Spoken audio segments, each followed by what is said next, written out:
Hey guys, Aramis555 here again. Another deck profile. I'm going to be doing Lightsworns.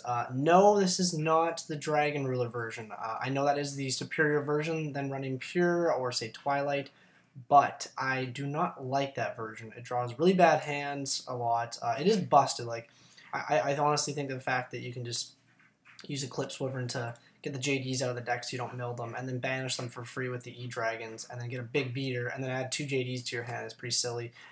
Is that Eclipse Wyvern's fault? No. Is that Judgment Dragon's fault? No. It's the E-Dragons. They need to be banned. We need to just get rid of them. It's been well over a year now, and then we can just move on to new stuff. I like the pure version more than Twilight as well, just because Twilight, milling Chaos Sorcerer and stuff is bad. It doesn't do anything for you, and you can draw really bad brick hands with multiple JDs, a couple Chaos Sorcerers, and no mill cards or a dead recharge or something. So I'm not really big on that. I like consistency, and even though this deck is obviously a sack deck, it does still have quite a bit of consistency, and overall I just really enjoy it, and it's actually been testing really great. A couple of things that I might change. I'm still kind of testing it out, but we'll see how it goes. In real testing, because I usually don't judge a deck on testing online, because it's just usually not accurate. So, anyways, here's the deck profile. So we do have the one Blackluster Soldier, really good. If you wanted to, you could probably run one Eclipse Wyvern in here, just because you have several ways of getting this guy back. So you can always just banish Eclipse Wyvern and add GD to your hand. It's pretty strong, but I mean, it's also pretty inconsistent. I don't like opening Eclipse Wyvern because, even though you can pitch it with Lumina, it's usually a dead draw. 3 Judgment Dragons, obviously. A lot of people are saying this guy needs to get hit. I could see him possibly going back down to 2, but I feel like 3 is fine. I mean, obviously with 3, you can OTK, just drop triple JD, which is pretty powerful, but I think even with 2, it's still pretty strong. Next up is triple Lumina. I've seen some people running 2, and I just think that's really bad. I've seen, who was it? It was, is it Pokemon I or whatever his name is? Why are you running just 2? This card was limited for so long, and they finally put it back to 3. You need to run 3 of this card. It opens up all your plays, it adds consistency, it gets the dead Necro Gardnas and stuff out of your hand, the dead Wulfs. And obviously now that Raiden's a card and Minerva are cards, it opens up synchro plays as well. So you have to run triple Lumina. It's also the fact that Lumina Garoth is such a powerful play that if you can open that up consistently, you're probably going to be in a good spot because you're going to be milling 5 turn 1, which is really strong. Now for the new card, 2 Raiden. I've seen a lot of people running 3. I think you can run 3. I think 3 is fine. I'm not running 3 though, just because I am running Rhoda, so that basically is my 3rd target. I don't want to open a bunch of Raidens because by himself he doesn't do enough. He's just basically a 1700 or 1900 beater if you mill a Lightsworn off his effect. But he's just really good because he's a level 4 tuner, which is something the deck needed. He's a nice little beater as well, and obviously his card art's pretty ripped too. So see what I did there? That was a really bad joke. 2 Lyla, I've seen a lot of people running 3 this as well. You just need 2. You don't need 3. 2 is perfectly fine. She just hits back rows, and if you mill her with Lumina, you can obviously just discard something to bring Lyla back, excuse me, and pop a back row. I'm still running 2 Wulf. I just love this guy. He's freaking awesome. I'm running Card Trooper, and now with Raiden, you generally are going to open up with a card where you're going to mill right off the bat, unless they're warning you.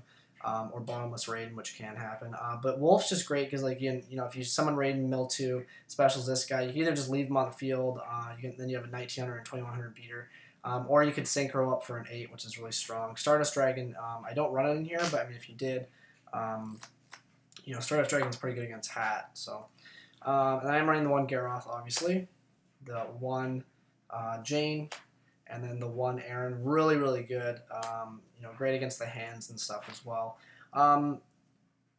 Nice thing about this build now is before we only really ran 3 warriors. It was 1 Garoth, 1 Jain, 1 Ehren. But now with Raiden, you have run 5. So I do run Rhoda in here now. It has actually added quite a bit of consistency. I am testing out 1 Minerva. I'm not really sure about this card. I do like the fact that when you mill her, you get an extra mill off, so that's kind of neat. She is a level 3 tuner as well, so if you have a 4 sitting on the board, you can always just summon her and sync her up for a 7. And of course, you can do level 6 plays as well. I don't run level 6 in my extra deck just because it's rarely ever going to happen. There's really not any good little 6s. I might actually drop out Leo in my extra deck for Inzektron. I actually probably will do that. I just totally forgot that card existed. Because if you summon him that turn, and then that gives you, say, the last 2 names for JD, you can special like 2 JDs from your hand, and that's game. That's 3,000, 3,000, and 25. Because Inzektron can't be destroyed by card effects to the turn he's summoned, so that's actually a really good combo. I just came up with that on the top of my head. And then 1 Ryko. I see a lot of people cutting this guy. I still think he's really good. A lot of people, you know, if you go first and you open this guy and you just set him, they might think it's like a hand, or, you know, there's so many set cards right now. It could be an Arma, could be a hand, could be a Sangan, you know, whatever. Honest. Needs to go back up to 3. Definitely needs to go back up to 3. No. Honest at 1's fine.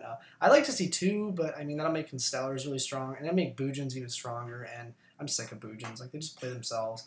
2 card trooper. This guy's still super good. I was arguing with Dan about this at Skyhaven, and he said card trooper's not good anymore, and I completely disagree.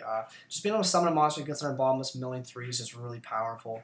And, you know, him being destroyed and drawing a card is really important as well. I've had many times with Summon Trooper milled 3, and then, like, this guy dies and you draw into, like, BLS or JD, and then it's, like, live next turn. Or you draw into a recharge or something like that. It's just really strong. Because a lot of times if you're going to summon a Lightsworn monster, it's, you know, they're going to have some kind of response to it. At least with Card Trooper, it's a cost. So you know you're going to be getting those mills off. I am running also 3 Necro Gardna. Yay! This card's so good. I do like Rainbow Karibo. I only own 1. I haven't tested it yet. I do see it's going up in price because that guy just got second with it at the European Championships. But I still think Necro Gardna is good. I like Karibo for the fact that, well, it's in your hand, it's also live, but I like Gardna, excuse me, just for the fact that it doesn't target. And it's just a really good card. Like, Garden's super strong. It also works better in this build because I am running BLS, so I need some more darks in there. 2 Tragoedia, I still like this card. You want to keep yourself alive. And then the 1 Gorz. This is the reason I am running Minerva or Leo in my extra deck, is if I do have like Gorz and a token, I can just summon Minerva and synchro with the Gorz token. I haven't had it actually happen a couple times. Tested online, so I mean it's kind of there, but I might actually just cut some of my extra deck now for that Zektron guy. It sounds actually pretty cool. And I'm running 2 Maxx's. I'm not running Valor. I like Maxine here just for the fact that your opponent's going off. Being able to like draw into Trag or Gorz is very important. And obviously just drawing in general is really good, but there are still a lot of special summoning decks right now. And staying in the game is very crucial. So that's it for monsters. I believe it's 28. And then I have 10 spells, so triple recharge. Yeah, those are alties, baby. I kept all my Lightsworn stuff because I knew it was going to be good again one day. 1 charge of the Light Brigade. Fortunately, I don't have a secret, but that's okay. I am running 2 MSTs in here. They're actually pretty clutch. I've been liking them. They put in a lot of work, and I think I'll keep running them. Even though you mill them, it can suck sometimes, but I still really like it. 1 Rhoda, like I said, is really good in here now. I'm running the 1 Reincarnation, and I'm also running 1 Foolish Burial.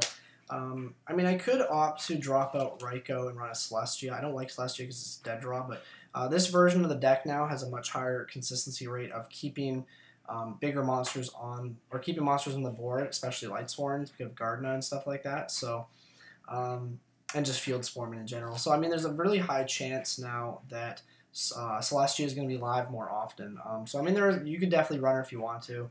I may still try her out, but we'll see what happens. And for my last 2 traps, I'm actually running Beckoning Light. I've seen a lot of people saying this card's bad. I don't think it's bad at all. I think it's really good. A lot of people don't blind MST anymore, and you know, you're generally just going to set this when you need to.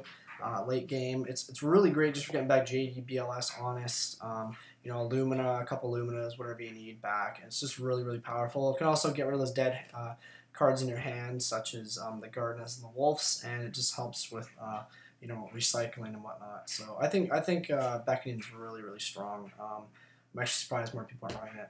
So on to the extra deck. That is 40 cards. We have the 1 Star Eater. It's actually not too hard to make. The 1 Leo, very situational, but like I said, you can make them. I am running Blader because you can run 8s in here. I'm also running Scrap Dragon. I'm not running Stardust.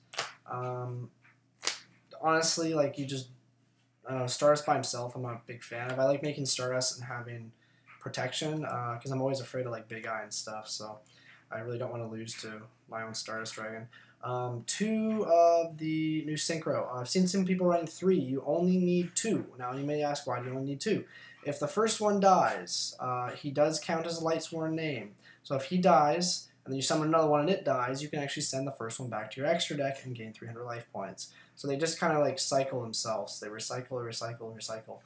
Very rarely you're going to make more than like 3 in a game, but you only need 2. Like, it's just not necessary to run more than that. You're just clogging up your extra deck. And 1 Black Rose Dragon. Very, very good in here and very easy to make now. For XYZs, I do have Felgrand. He's great for if you make double JD and your opponent has some kind of response to your attacks. You're usually going to be going for game at that point. It just makes it a lot harder for your opponent to do anything when you like overlay both JDs into a Felgrand. And you also know at the end phase you're not going to be 1,000,008, which can sometimes kill you.